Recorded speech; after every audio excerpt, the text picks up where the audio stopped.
안녕하세요. 부동산 공법 담당 강사 이강렬입니다. 올 29회 시험 문제 너무나 힘들었죠? 그래서 자꾸 이제 부동산 시장이 좀 침체되다 보니까 협회에서도 좀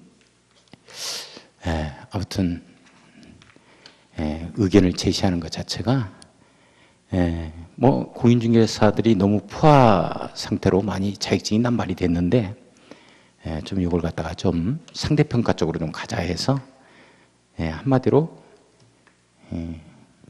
그 밥그릇 챙기는 거죠. 밥그릇 싸움입니다. 그래서 이제 좀 우리 공부를 하시는 수험생의 입장에서는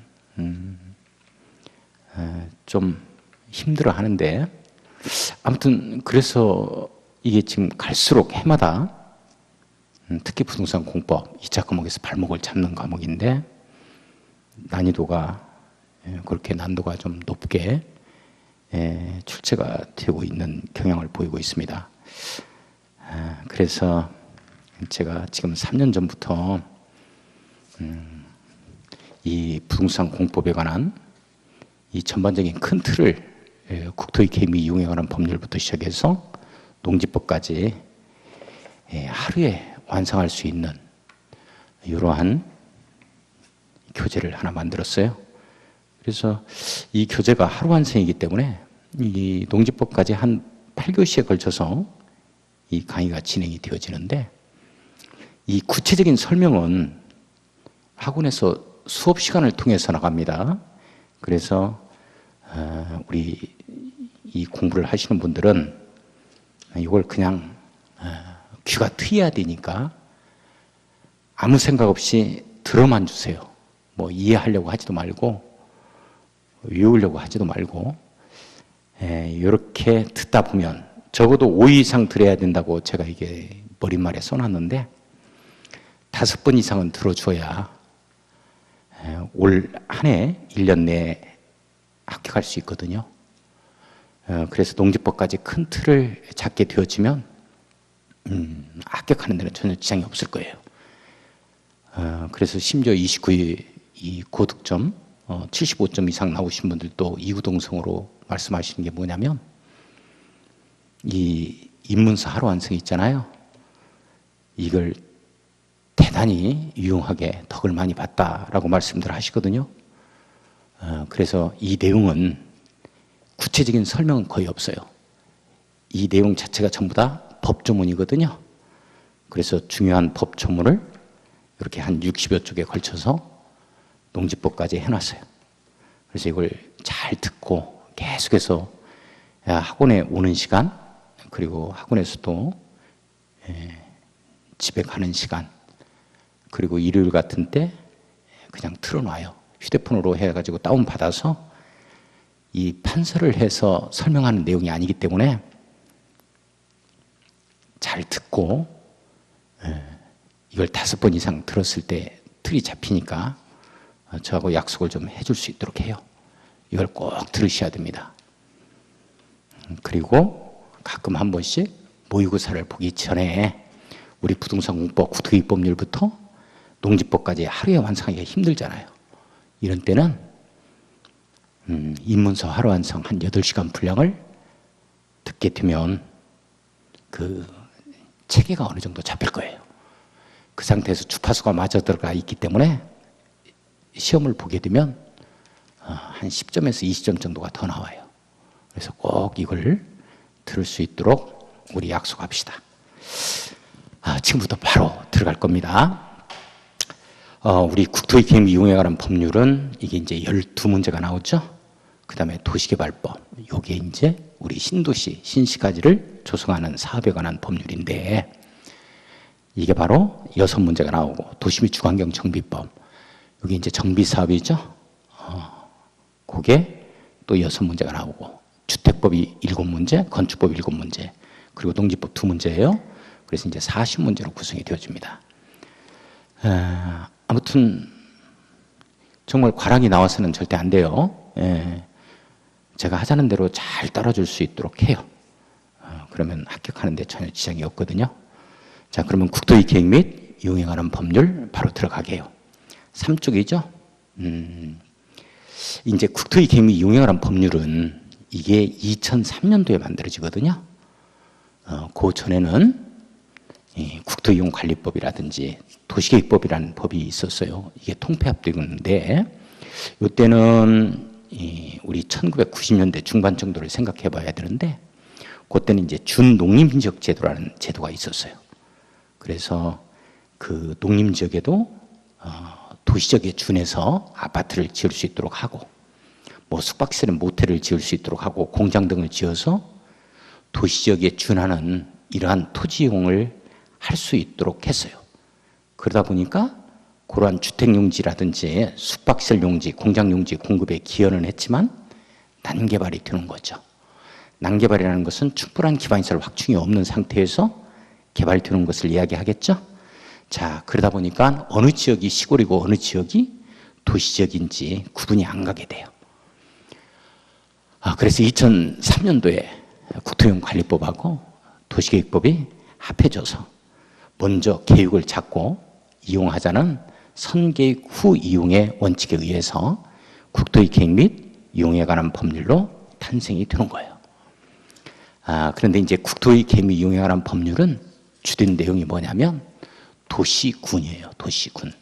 그러니까 이 계획 잡는데 전 국토를 계획을 잡는 게 아니고 또는 시도 단위로 계획을 잡는 게 아니고 그리고 시군구 단위로 계획을 잡는 게 아니에요. 그렇게 계획을 잡는 것은 국토기본법이라고 있어요.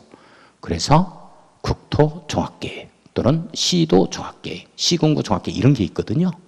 근데 여기에 국토의 계획 및 이용에 관한 법률은 포인트가 뭐냐면 국토를 계획 잡는데 도시군 단위로 잡아요. 그러면 도시군이 뭐냐 하는 거죠. 이 도시군이 뭐냐 하면 특별시, 광역시, 특별자치시, 특별자치도 시군이에요. 이걸 꼭 기억을 해 주셔야 돼요. 그래서 이제 도시군 계획부터 출발하는 거예요. 그런데 우리 도로 같은 경우에는 이 도시군, 특별시부터 광역시, 시군 내에만 있는 게 아니고 이렇게 걸치기도 하잖아요. 인접한. 그래서 광역계획권이라는 말이 나오고 거기에 대한 계획이 광역도시계획이에요. 그래서 이제 용어의 정의를 보면 자, 1번 광역도시계획이란 네모 엮어야죠. 광역계획권의 장기 발전 방향을 제시하는 계획을 말한다. 이렇게 되어 있어요. 이 광역도시계획은 시험 문제가 어떻게 나오냐면 광역시의 장기 발전 방향을 제시하는 계획을 말한다. 이렇게 나오거든요. 이러면 틀려요.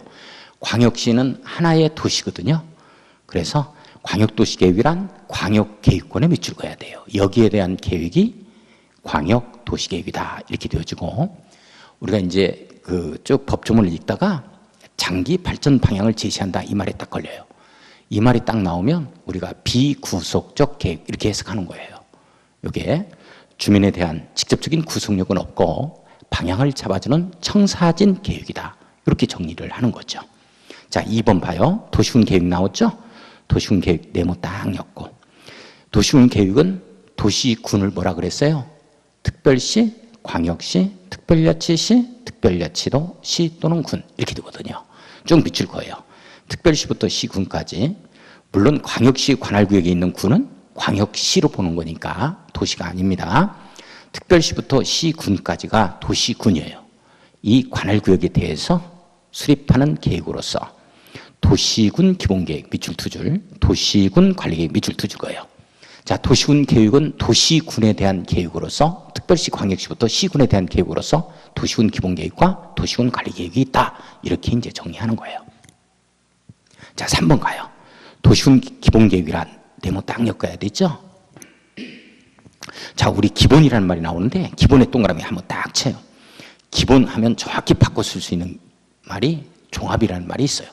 그래서 도시군 기본계획은 도시군에 대한 종합계획이다. 이렇게 딱 정리하는 거예요. 자, 도시군 기본계획이란 도시군이 뭐라 그랬어요? 특별시, 광역시, 특별자치시, 특별자치도, 시 또는 군이에요. 이게 바로 도시군이에요. 이 관할구역에 대해서 기본적인 공간구조와 장기 발전 방향을 제시한다. 장기 발전 방향을 제시한다. 또 이렇게 나왔어요. 이러니까 비구속적 계획 이렇게 표현할 수 있는 거죠. 이 종합계획으로서 종합계획 네모 엮어야 돼요. 유일하게 종합계획이라는 말이 딱 하나 나오는데 이게 바로 도시군 기본계획에서 나오는 내용이에요. 그러니까 광역도시계획에 종합계획이라는 말이 붙으면 안 돼요. 이건 수업 시간에 설명할 거예요. 자, 도시군 관리계획 수립에 지침이 되는 계획을 말한다. 밑줄 그어야죠. 자, 상위 계획은 하위 계획에 지침이 된다. 그리고 하위 계획은 상위 계획에 부합되어야 하거든요. 자, 그러면 도시군 기본계획은 도시군 관리계획의 수립에 지침이 된다. 그랬으니까 도시군 기본계획이 상위 계획, 도시군 관리계획이 하위 계획에 해당이 되겠죠? 자, 4번 봐요. 지구단위 계획이란, 지구단위 계획 네모였어야죠. 원래 지구라는 말은 뭐예요? 지구단위라는 말은 일부를 뜻하는 말이죠. 그래서 도시군 계획 수립 대상 지역의 일부에 대하여 밑줄 그어야 돼요. 일부 동그라미 쳐요. 이 일부를 꼭 전부로 바꿔요. 시험 문제. 또는 전부 또는 일부로 바꿔요. 이러면 안 됩니다. 도시군 계획 수립 대상 지역은 어디를 얘기하는 거예요? 도시군을 얘기하는 거죠. 특별시, 광역시, 특별자치시, 특별자치도, 시 또는 군. 이걸 얘기하는 거예요. 여기에서 일부에 대하여 자, 토지 이용을 합리화하고 기능을 증진시키며 밑줄 그어야죠. 이게 바로 토지 이용 계획이에요. 그 다음에 미관을 개선하고 양호한 환경 확보 밑줄 그어요. 이게 바로 건축 계획이에요. 그래서 토지 이용 계획과 건축에 관한 상세한 계획을 일부 지역 단위의 토지와 건축물에 관한 상세한 계획을 뭐라 그러냐? 이걸 바로 지구 단위 계획이라고 하는 거예요. 자, 그 지역을 체계적 계획적으로 그렇게 해야만 관리가 되어지는 거죠. 수립하는 도시군 관리 계획의 내용 5번째 내용에 해당이 됩니다. 자, 5번 입주기재 최소 구역 계획 있죠? 입주기재 최소 구역 계획 밑줄 한번 딱 그어놓고, 이건 입주기재 최소 구역 계획은 입주기재 최소 구역에서 밑줄 그어요. 입주기재 최소 구역에서의 계획을 말한다. 이렇게 정리하면 돼요.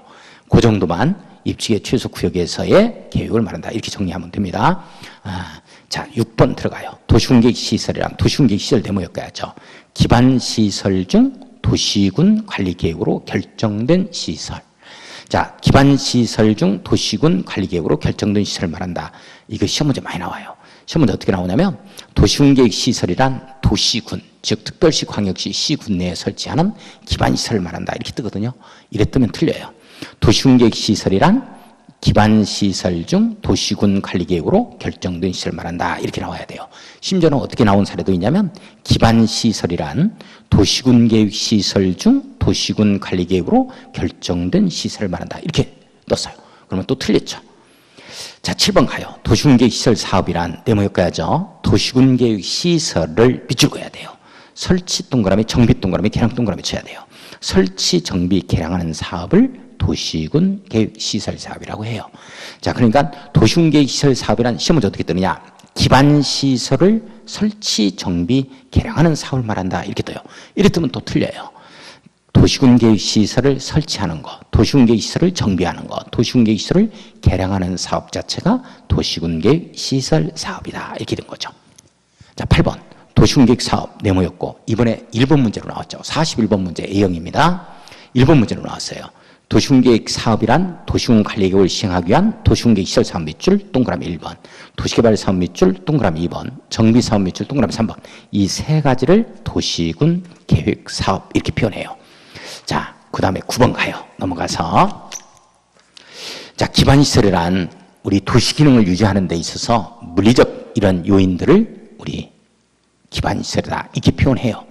다음 강목의 시설로서 대통령으로 정하는 시설을 말한다 이렇게 되어 있는데, 이게 지금 아직 개정은 안 됐습니다만 이 개정된 법률을 반영해 놓은 거예요. 원래 7종의 52개의 기반시설을 7종의 46개의 기반시설로 개편이 되어집니다. 그래서 개정된 법률을 반영해 놓은 겁니다. 아직 개정은 안 됐어요. 자, 과목부터 보면 첫 글자 교공, 유공, 방보환 이렇게 갈 거예요. 기반시설은 7개 종류가 있는데 교공, 유공, 방보환, 교통시설, 공간시설, 유통공급시설, 공공문화체육시설, 방제시설, 보건위생시설, 환경기초시설에서 교공, 유공, 방보환 이렇게 갈 거예요. 근데 교통시설이다 하면은 도로, 철도 등 이렇게 이제 정리를 하면 되는데, 교통과 관련된 시설이다 이렇게 정리를 하면 돼요. 자, 거기에 보면은 자동차 운전학원이라는 말이 빠졌죠. 예, 이거 빠졌어요.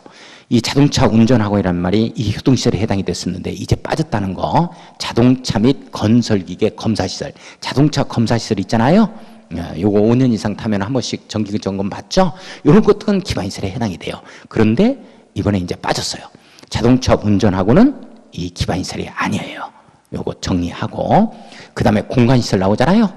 이 공간시설은 일정한 공간을 확보하고 있는 시설이에요. 그래서 광장, 공원, 녹지, 유원지, 공공공지, 요게 이제 공간시설이고, 유통공급시설 있잖아요. 유통공급시설, 대표적인 유통시설이 뭐예요? 시장, 마켓 있죠. 마켓. 거기 시장 나오잖아요. 바로 밑에 줄에 요게 재래시장. 근데 백화점은 이 기반시설이 아니에요. 자, 그래서 유통공급시설의 대표적인 시장, 그 다음에 공급시설이니까 수도나 전기, 가스 이런 것들인데, 수도에 동그라미 치고 별표 쳐야 돼요. 수도는 유통공급시설인데 하수도는 유통공급시설이 아니에요. 하수도는 어디에 나와요? 제일 밑에 환경기초시설에 나오죠. 그래서 하수도를 지집마다 공급하겠다면 난리 나는 거죠. 자, 환경기초시설 하면은 하수도 동그라미 치고 제일 밑에 동그라미 치고 별표 쳐요. 자, 하수도 쓰레기 종류, 냄새나는 종류는 환경기초시설 쪽으로 간다. 이렇게 정리를 해 주셔야 돼요. 그 다음에 유통공급시설에 보니까 방송통신시설, 이거 시험 문제 잘 나와요. 밑줄 그거 별표 쳐야 돼요. 대표적인 방송국 종류 있잖아요. 이게 바로 방송통신시설에 해당이 되는 유통공급시설인 기반시설에 해당이 돼요. 그 다음에 공동구입니다. 그 다음에 유통업무 설비라든지 유류저장, 송유설비 있잖아요. 이런 것들도 전부 다 유통공급시설인 기반시설이다. 이렇게 정리하고, 그 다음에 라목을 보면 공공문화체육시설 있잖아요. 공공문화체육시설인데 학교 운동장이 빠졌어요. 자, 운동장 빠졌습니다, 이번에. 자, 운동장도 이쪽에 해당이 됐었죠. 그런데 운동장 빠졌어요. 학교입니다. 학교, 공공문화체육시설은 이렇게 정리하면 돼요. 공공시설, 문화시설, 체육시설이 합해서 공공문화체육시설이다. 이렇게 정리를 해 주셔야 돼요. 그래서 공공청사라든지 문화시설, 그 다음에 체육시설 있죠? 공공필요성이 인정된다는 거. 사회복지시설 밑줄 그어요. 청소년 수련시설 있잖아요. 이것도 밑줄 한번 그어놓고, 이런 것들이 공공문화체육시설이다. 자, 방제시설 들어요. 방제시설 하천에 동그라미 쳐야 돼요. 하천은 방제시설인데 재해를 예방하는 거죠. 근데 하수도는 환경기초시설이에요. 이 내용이 감정평가 시험 문제에서도 내용이 크로스돼 가지고 나왔어요. 하천은 재해를 예방하니까 방제시설, 하수도는 환경기초시설. 이거 정리해야 돼요. 자, 그 다음에 재해를 예방하는 유수지나 저수지, 방방방방방방 들어가는 것들이 있어요. 방화, 방풍, 방수, 사방, 방조설비 이런 것들이 있죠. 자, 그 다음에 보건위생시설 봐요. 보건위생시설은 우리 생사와 관련된 내용들이에요. 그래서 장사시설 있잖아요. 장사시설. 우리 자연장지라든지 무슨 수목장 하는 것들이라든지 낙골당, 봉안시설 있잖아요. 이런 것들이 다 없어졌어요. 통폐합돼서 뭘로 바뀌었느냐? 장사시설로 개정이 됐어요. 장사시설입니다. 이제 화장장이라든지 화장시설 있잖아요. 이런 것들 전부 다 뭘로 표현되고 있다? 장사시설. 자, 도축장입니다. 그 다음에 종합의료시설이 있죠. 이런 것 등이 보건위생시설에 해당이 되어집니다. 보건위생시설. 자, 환경기초시설, 하수도죠. 자, 그 다음에 중요한 게 뭐냐면 폐차장 나와요. 폐차장에 동그라미 치고 별표 쳐야 돼요. 이 폐차장은 꼭 시험 문제가 교통시설이다 이렇게 떠요. 이렇게 뜨면 틀려요. 폐차장은 환경기초시설인 기반시설입니다. 요 교공, 유공, 방보안 시험 1순위. 자, 광역계획권 및 광역도시계획 들어가요. 1번 국토교통장관 네모, 도지사 네모였고요. 인접한 둘 이상의 특별시, 광역시, 특별자치시, 특별자치도, 시군. 뭐라 그랬어요? 특별시부터 광역시, 시군을 뭐라 그랬죠? 도시군. 그러니까 인접한 둘 이상의 도시군의 관할구역의 전부 또는 일부를, 전부 동그라미, 일부 동그라미, 전부에만 또 이렇게 시험 문제 나와요. 전부 또는 일부를 광역계획권으로 지정할 수 있다. 밑줄 그어요. 자, 그러면 광역계획권을 지정할 수 있는 자는 장관하고 도지사예요. 시험 문제 어떻게 뜨느냐? 국토교통부장관이나 시도지사는 광역계획권을 지정할 수 있다 이렇게 떠요. 이래 뜨면 틀려요. 시도지사 해당 사항이 없어요. 왜 그러냐면 시도지사에서 시는 특별시장, 광역시장, 특별자시장, 특별자도지사 이런 자들 얘기하는데 그 자들을 둘 이상, 이게 2개 이상의 도시군을 묶을 수가 있는 자가 아니에요. 서울특별시하면 서울특별시 하나잖아요. 그런 걸 2개 이상 묶는 게 광역계획권이거든요. 그래서 시도지사가 지정한다면 큰일 나요. 장관이나 도지사가 지정한다. 이렇게 정리를 하고, 자, 2번과 3번을 묶어요. 이게 지정권자라고 써야죠. 광역계획권의 지정권자예요. 자, 2번을 보면 광역기획권이 둘 이상의 시도 관할구에 걸쳐 있다. 이렇게 되면 시도 관할구에 걸쳤다는 얘기는 뭐예요? 우리 서울에서부터 시작해서 부산까지 쭉 걸쳐 있다 하더라도 이것도 시도에 걸쳤다라고 표현할 수 있죠. 전 국토 내에 있는 거예요. 따라서 시도에 걸쳤다 하면 장관이 지정해요. 국토교통부 장관 네모였고 지정하고. 3번 광역기획권이 도의 관할구역에 속해 있는 경우 나오죠. 도의 관할구역에 속했다 하면 시군에 걸쳐 있는 거잖아요. 그래서 이때는 도지사가 지정합니다. 도지사가 둘 이상의 시군을 묶을 수 있잖아요. 그래서 장관과 도지사가 지정한다. 정리하고. 자, 4번이에요. 4번이 바로 수립권자예요. 4번이 수립권자, 5번이 바로 승인권자예요. 승인권자인데 제가 이제 첫 시간에 이런 얘기를 해요. 우리 광역도시계획에 대해 설명을 할 때 제가 V자 형태로 설명을 합니다. 삼각관계로 역삼각형의 형태의 그림을 그리거든요. 그래서 광역계획권의 지정권자와 광역도시계획의 승인권자가 동일하고 원칙적으로 수립권자는 직근 하급행정청이다. 이런 얘기를 해요. 이번에도 시험 문제 나온 거죠. 29회. 그죠? 2번 문제로 나왔던 거죠. A형의 42번 문제입니다. 자, 그래서 4번을 보면 광역계획권이 같은 도의 관할구역에 속해 있는 경우에는 관할시장군수가 공동으로 수립하는 거예요. 자, 광역도시계획을 수립하고 시장군수 공동 네모였고 수립 동그라미 쳐야죠. 도의 관할구역에 속했을 때 광역계획권은 누가 지정한다 그랬어요? 도지사가 지정하잖아요. 그러면 수립권자는 직근 하급행정청이거든요. 그래 시장군수가 같이 한다 이런 내용이고, 둘 이상의 시도 관할구역에 걸쳐 있는 경우에는 관할시도의사가 공동으로 광역도시계획을 수립한다에 걸려요. 그 지정은 누가 하고 광역계획권의 지정은 국토교통부 장관이죠. 근데 수립은 시도의사가 직근 하급행정청인 시도의사가 공동 네모 광역도시계획을 수립한다. 예, 밑줄 거예요. 예. 자, 5번 가요. 시장 또는 군수는 광역도시계획을 수립하거나 변경하려면 도지사의 승인 네모였고요. 자, 지정권자와 승인권자가 동일합니다. 수립권자가 시장군수가 수립했다 하면 도지사의 승인을 받는 거예요. 자, 받아야 한다. 시도지사는 밑줄 긋고 광역도시계획을 수립 변경하려면 국토교통부 장관의 승인이에요. 국토교통부 장관 네모였어야죠. 승인 동그라미 쳐야 되겠어요. 직근 상급 행정청한테 승인을 받는다. 이렇게 이제 정리하고, 승인이라는 것 자체는 자기가 확정지은 행정계획에 대해서 직근 상급 행정청한테 인정받는 걸 이야기하는 거예요. 자, 6번이 이번에 신설됐어요. 자, 이거 작년까지만 해도 없었던 내용이죠. 올까지만 해도 없었던 내용이죠. 이제 우리 30표에는 이걸 대비해야 돼요. 광역도시계획의 기초사를 실시한 경우에는 해당 정보를 체계적으로 관리하고 효율적으로 활용하기 위하여요. 그래서 데이터베이스를 구축하는 거죠. 기초조사 정보체계를 구축 운영해야 하며, 즉 데이터베이스를 갖다가 우리 구축 운영하자 이런 내용이에요. 등록된 정보 현황을 5년마다 확인하고, 자 5년마다 확인 네모 딱 엮어놓고 변동사항 반영 밑줄 거예요. 데이터베이스 구축 이 내용이 올해 신설된 내용인데 몇 년마다 정보 현황을 확인하고 5년마다 확인하고 변동사항을 있으면 반영하자 하는 내용이 신설이 됐어요. 그리고 우리 도시군 기본계획과 도시군 관리계획에는 이 데이터베이스 구축하자 이 내용은 없고 5년마다 재검토하자, 타당성 검토하자 하는 내용이 있죠. 그렇습니다. 자, 도시군 기본계획 한번 가요. 자, 5쪽 나오죠? 도시군 기본계획. 자, 도시군 기본계획이 나올 수 있는 시험 문제는 딱 세 군데, 세 가지 영역이에요. 자, 1번을 보니까 특별시장, 광역시장, 특별자치장, 특별자치 도의사, 시장 또는 군수는, 자, 이자가 누구예요?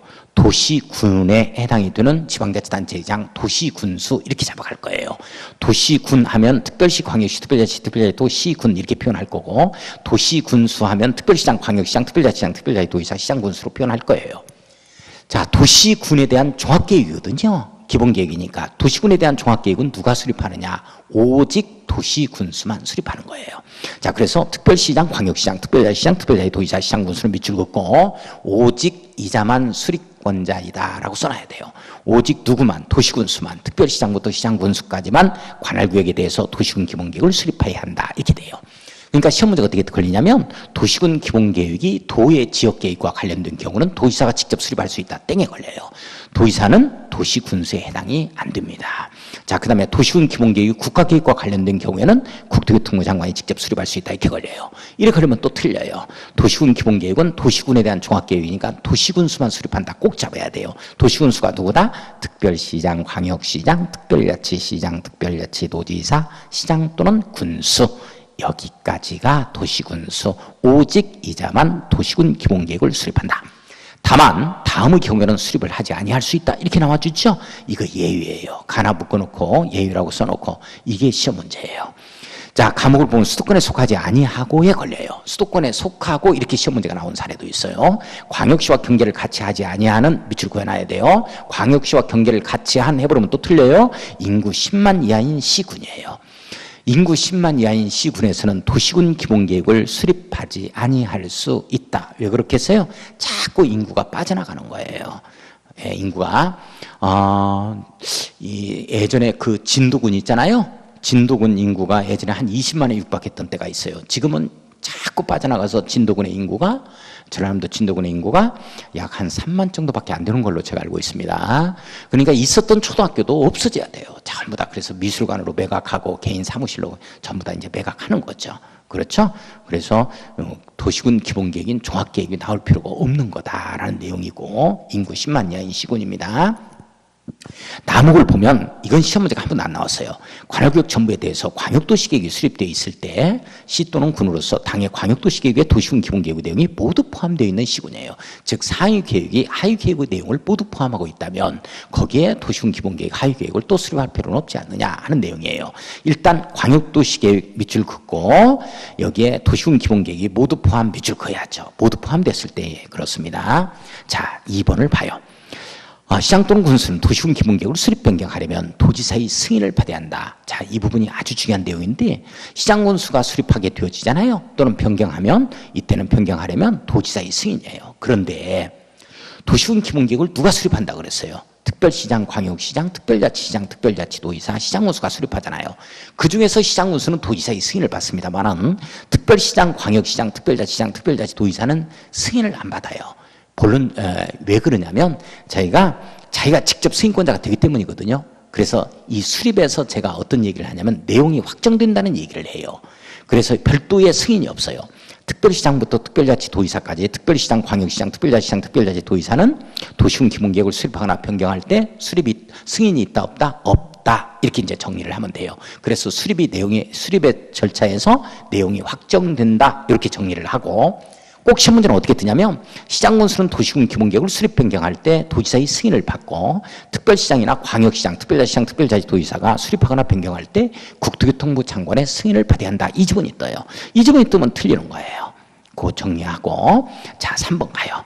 자, 특별시장, 광역시장, 특별자치시장, 특별자치도의사, 시장군수는 도시군수죠. 5년마다 동그라미 치고 이 관할구역의 도시군 기본계획에 대해서 타당성 여부를 전반적으로 재검토 밑줄 그어야죠. 재검토에 동그라미 쳐야 돼요. 자, 5년마다 재검토라는 말은 광역도시계획은 없어요. 여기에 도시군 기본계획과 도시군 관리계획에만 있는 내용이다. 이렇게 이제 정리하고, 자, 4번을 보면 시도의사, 시장군수는 기초조사 내용에 토의적성 평가 밑줄, 재취약성 분석 밑줄, 추가적인 기초조사 사항이 있어요. 그러니까 추가적인 기초조사 사항이 토의적성 평가와 재취약성 분석에서 이게 어디에 나오는 내용이냐면 도시군 기본계획에 나오는 내용이에요. 그러니까 꼭 시험 문제가 우리 광역도시계획 기초조사 내용에다가 토의적성 평가나 재취약성 분석을 포함하자 하면 틀리는 거예요.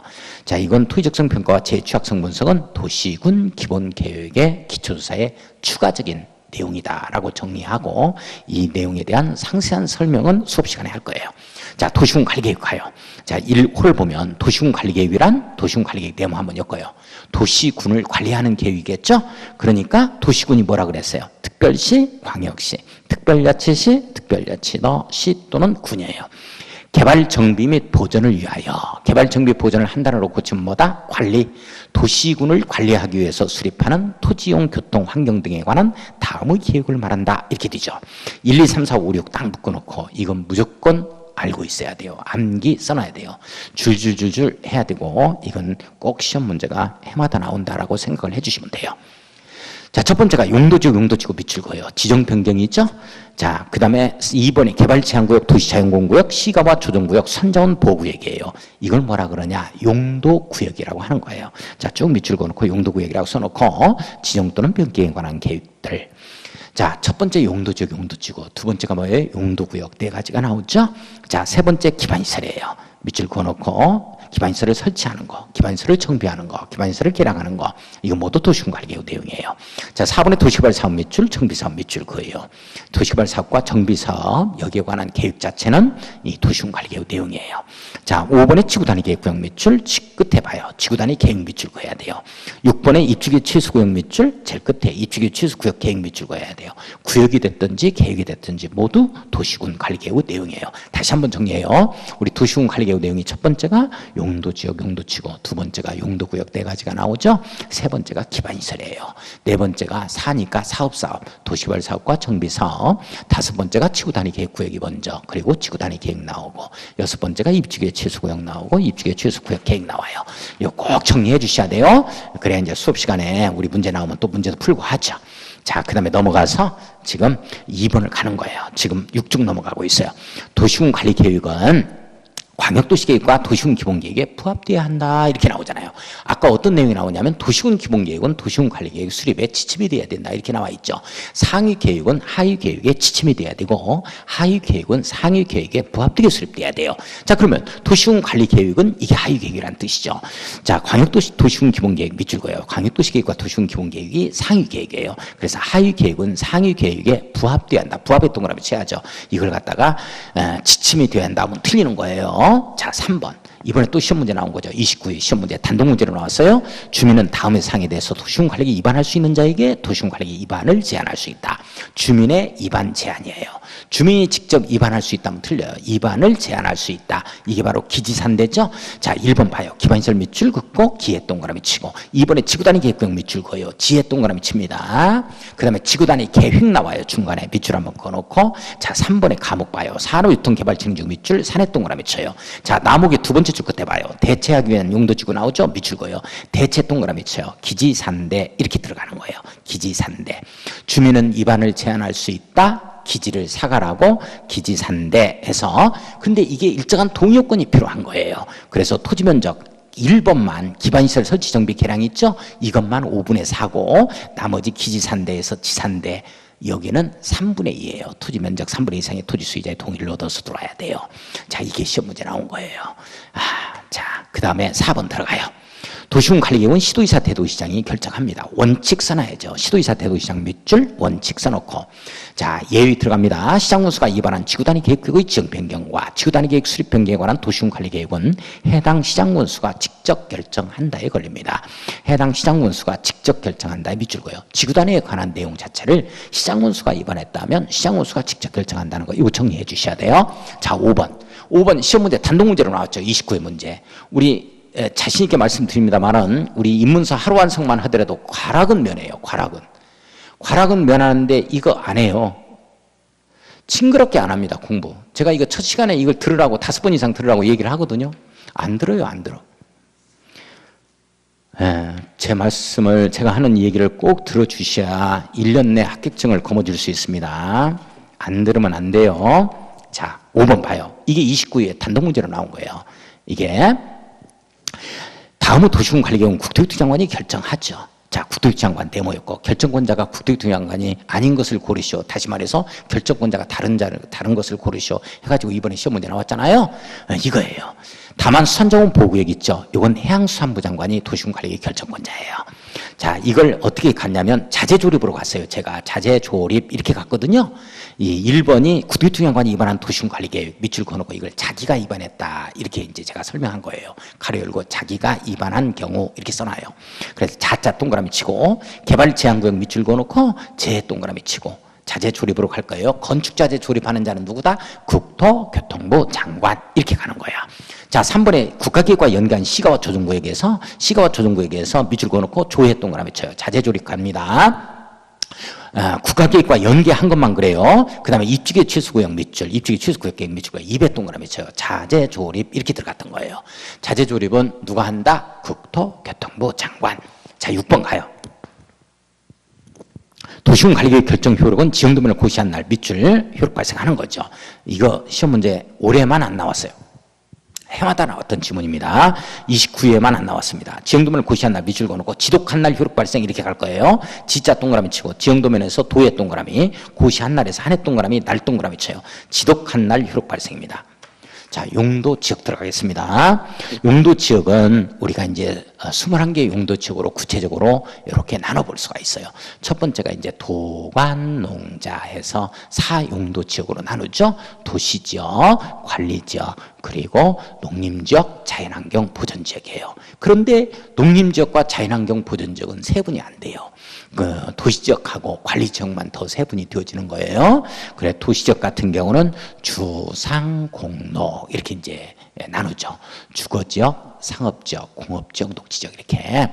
자, 그 다음에 이제 우리 관리지역 같은 경우는 보생계에서 보전관리지역, 생산관리지역, 계획관리지역 이렇게 또 나눠요.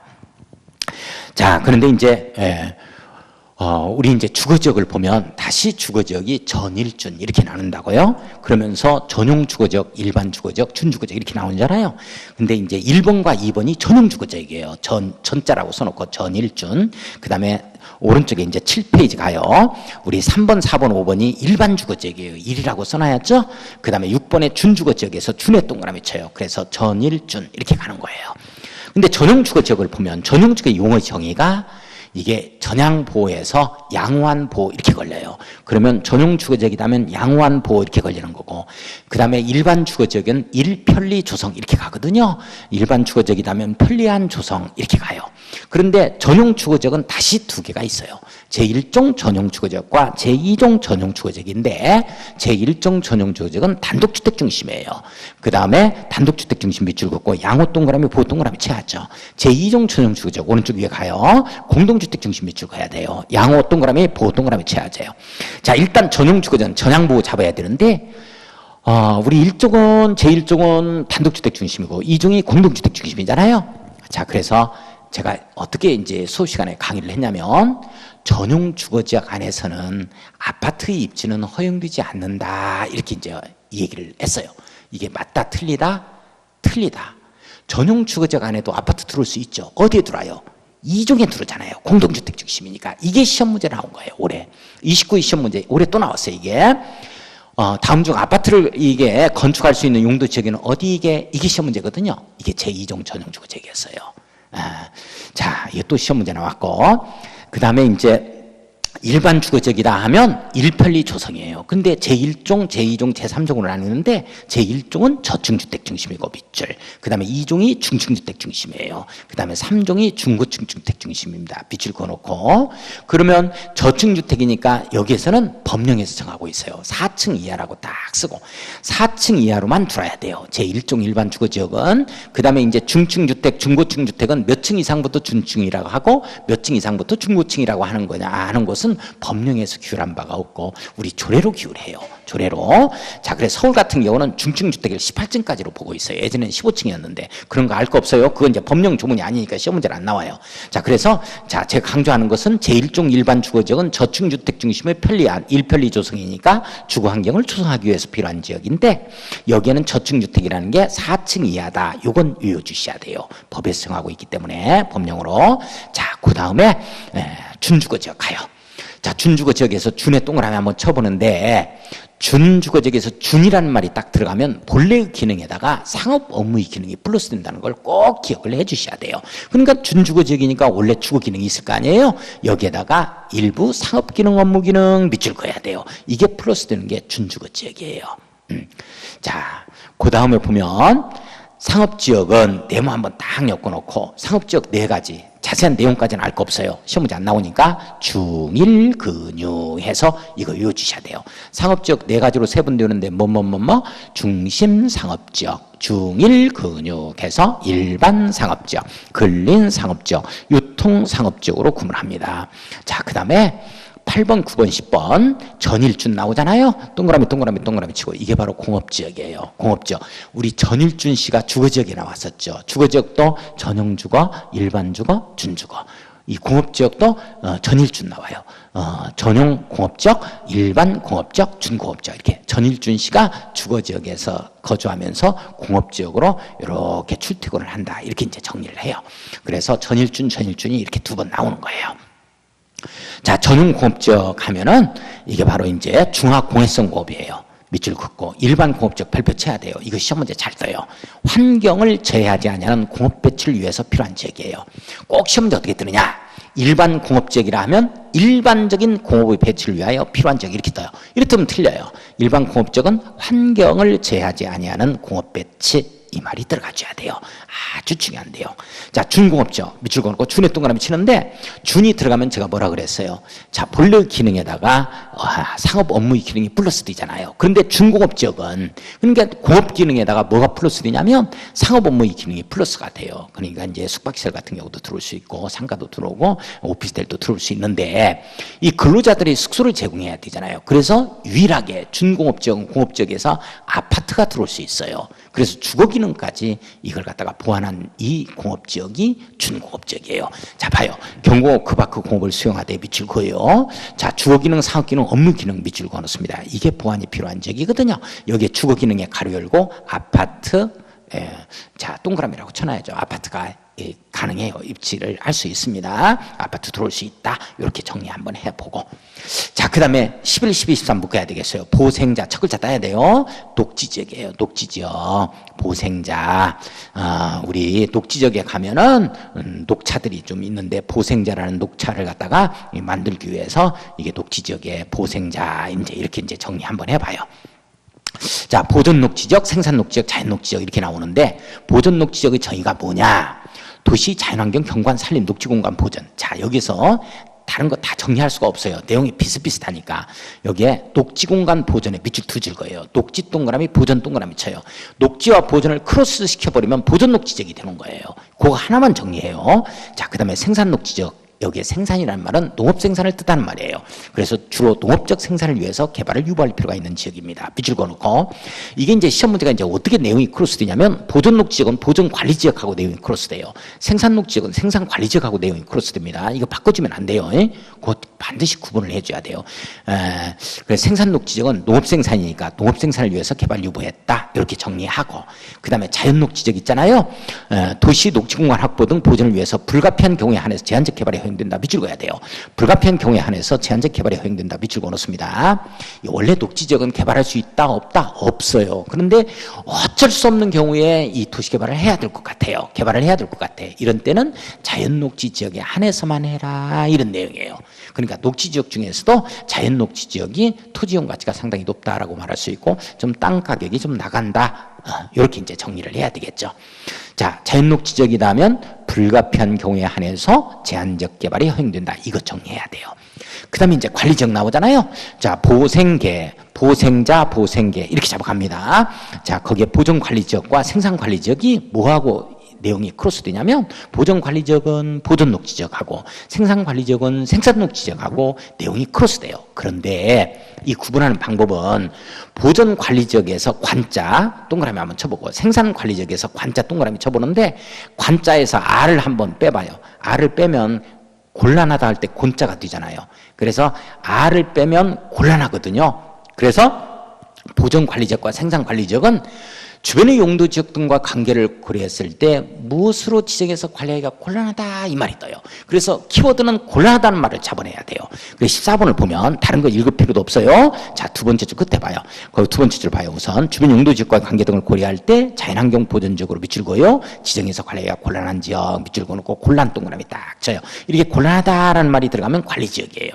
자연환경 보전지역으로 지정 관리가 곤란하기 때문에 보존관리지역 이렇게 정리하는 거예요. 그 다음에 생산관리지역 봐요. 생산관리지역은 자, 첫 번째 줄 끝에 주변 용도지역과 관계 등을 고려할 때 농림지역 여기 밑줄 그어야 돼요. 농림지역으로 지정해서 관리가 곤란한 지역이에요. 생산이는 농업생산을 얘기한다 그랬죠? 그래서 곤란 동그라미 쳐야 돼요. 곤란하다라는 말이 들어가면 녹지지역이 아니고 관리지역인데 농림지역에 밑줄 그어야죠. 요걸로 지정해서 관리가 곤란하다 그랬으니까 생산관리지역 이렇게 정리를 해주셔야 돼요. 자, 계획관리지역 나오잖아요. 계획관리지역은 도시적으로 편입이 예상되는 지역이에요. 밑줄 그어놓고 자연환경을 고려해서 제한적인 개발, 이용 개발을 하는 지역으로서 계획적 체계적인 관리가 필요한 지역 밑줄 그어요. 계획적 체계적 관리가 필요하다. 밑줄 한번 그어놓습니다. 그래서 이제 우리 시골에 도시개발을 하겠다 하면은 우리 계획관리지역에 산다. 이렇게 이제 정리를 한번 해보고 도시적에 준해서 관리하는 거예요. 그리고 보존관리지역은 자연환경 보존지역에 준해서 관리하는 거고 생산관리지역은 농림지역에 준해서 관리하는 거고 계획관리지역은 도시적 에 준해서 관리하는 이런 지역이에요. 그 예전에 이제 준농림 지역 등에 해당이 되어졌던 이런 내용들 있잖아요. 여기 이제 관리적으로 이제 그 내용이 바뀐 거예요. 자, 17번 농림지역 네모 딱 엮어놓고 도시지역에 속하지 아니하는 농지법에 따른 농업진흥지역이에요. 농업진흥지역에 밑줄 한번 그어놓고 그러면 도시지역에 속하는 농지법에 따른 농업진흥지역이 있을 수가 있겠네요. 그렇죠. 그건 농림지역이 아니죠. 그건 생산녹지지역이에요. 다시 말해서 도시지역 내에도 논밭 있잖아요. 이런 거 이제 생산녹지지역 이제 이렇게 정리하는 거예요. 그 다음에 보전산지 밑줄 거예요. 자, 시골에 있는 농업진흥지역과 보전산지다 이렇게 정리하는 거예요. 농립을 진흥시키고 산림 보전하기 위해서 필요한 지역이다. 농림지역. 그러니까 농림지역이니까 농사짓고 논밭 있고 림자, 수불림자 쓰는 거잖아요. 임야예요. 그래서 농림지역이 전국토의 약 절반 정도를 차지하고 있어요. 가장 넓어요. 그 다음에 18번 자연환경 보전지역 넘어갔어요. 8쪽에 자연환경 보전지역 나오잖아요. 자연환경 보전지역은 이건 외워주셔야 돼요. 단독 문제로 시험 문제가 많이 나와요. 자연환경 수자원, 해안 생태계, 상수원, 문화재 이렇게 6가지를 보전하는 거예요. 보전 동그라미 치고 수산자원 밑줄 긋고 보호 육성이에요. 그러니까 6가지를 보전하고 한 가지를 보호 육성하기 위해서 필요한 지역이 자연환경 보전지역이에요. 예전에는 어떤 시험 문제 같은 경우도 나온 사례가 있냐면 다음 중 자연환경 보전지역의 보전 대상이 아닌 것을 고르시오. 1번 자연환경, 2번 수자원, 3번 해안, 4번 생태계, 뭐 5번 주거환경 막 이런 식으로 해서 나온 사례도 있어요. 자, 아무튼 자연환경, 수자원, 해안, 생태계, 상수원, 문화재 이걸 보전하고 수산자원은 보호 육성한다. 이렇게 이제 정리하는 것이고 그 밑에 용도 지역의 건폐율, 용적률 이거 나오잖아요. 요거 시험 문제가 해마다 나오는 거예요. 그런데 이게 해마다가 나오는데 올해는 이게 아주 어렵게 나왔어요. 이 건폐율의 특례에 대해서 나왔어요.